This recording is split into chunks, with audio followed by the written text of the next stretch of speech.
Hello there, this is Joel here, the manager of the Newcastle Wands. Welcome to episode 4 of the Quidditch Manager Weekly Update. We're halfway through season 27, match day 15 is now complete. So let's have a quick look at our results here. We've got the Honour League results table first up.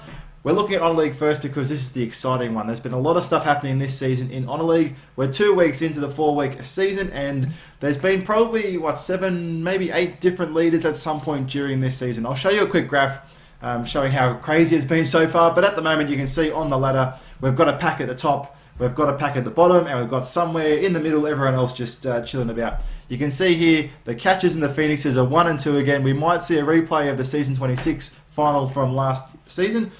We may even do a Twitch stream again, you never know. Hopefully we do. We've also got the Devils and the Legionnaires just below threatening to get to the top there. The Legionnaires are the team that I was hoping, well, they were my dark horse for the season. I was hoping they'd get up to the top. I'd really like to see them get into the top 3 at the end of the season, get that trophy in the cabinet. They've got a good chance. The Phoenixes, Devils and Legionnaires are all pretty close to each other. Below that we've got the Bichonnet, which are doing quite well for themselves. The Wands have plummeted to 6th, and that is largely, well, yesterday I had a double stinch capture loss. So the Arnold McCann stand that was, at the back of the stadium is being ripped down now. The manager's not happy with the Seeker. I've got 30,000 seats remaining, so I might rebuild that section at some point in the future. It depends. Arnold's in trouble. Arnold's been a naughty boy, so we're having words with him. You can't lose. You can't just not catch the snitch, right? That's your job. Anyway, never mind. Below that, we've got the Shields, the Corgis in the middle, the Nemeth and the Wraiths from Gold League. They're doing quite well this season, and they actually had a really quite an epic match here. You can see 2780 to 2140. Big match. I think there were 5 snitch appearances from memory. I'm going to do a Quidditch Manager action graph at some point for that one as well.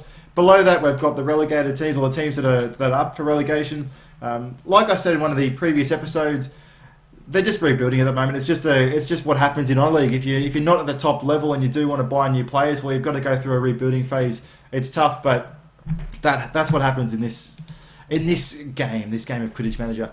Below Honour League, we've got the Gold League, and again, with the Ashwinders, they were the team to beat. Everyone thought they'd go 60-0. They've had a couple of losses in the first 2 weeks, but it's nothing too drastic. It looks like they will get promoted. They'll take one of those spots that we'll see relegated from Honour League. Also, the Dursleys and the Bangtails, and also the Mifflins. Now, I'm pretty sure a couple of those teams are owned by the same manager, but regardless, there's going to be a tussle for 2nd and 3rd. That's exciting to see. It's always exciting to see a nice tussle there. A few matches at the end of the season will have a bit more value because of that. We're going to go to the Silver League as well. There's no standout team in the Silver League. They're all quite close, and you can see down to number 8. I mean, they're within five wins of each other, and when there's no standout team, all those matches where you're playing against each other in the middle, someone's going to come out on top. And getting a hot streak here, you wouldn't be surprised to see someone in 7th or 8th get to the top. I'm going to quickly show the Bronze League as well, because there is a team, the Cardiff Cauldrons. Now, this is someone that I know in real life. He was 20-0 early this season, and I was going to do a video about how awesome that was. 20-0, that's like a third of the way to the Whimsy patch, to getting the 60-0 undefeated patch. Unfortunately, next day he lost, so that was no good for him. 21-1, he's now 27-3, and that's actually getting close there with the Bangor Bromerers. I don't know how to say that. I want to say Boomerangs, but that's clearly not it. But they're having a tussle there at the top of the Bronze League as well. Next, we're going to switch over really quickly to my fancy graph here showing the Honour League, Season 27 for the Honour League. You can see, if you look at it, the first half of the graph, there's half a dozen different leaders. You can see, especially, because these guys stand out, the red line, the Derby Devils, went from 7th to 1st to 8th to 1st to 8th, and they've kind of gradually gotten their way back up to 3rd, and as we saw before, they're only 1 win behind 2nd place, so they're actually quite close to the top there. The Bichonnet as well did something pretty similar. They went from 9th up to 3rd, down to 4th, up to 1st, down to 7th, and they're consolidating around 5th place. You can see this orange line that's plummeting, that's my team.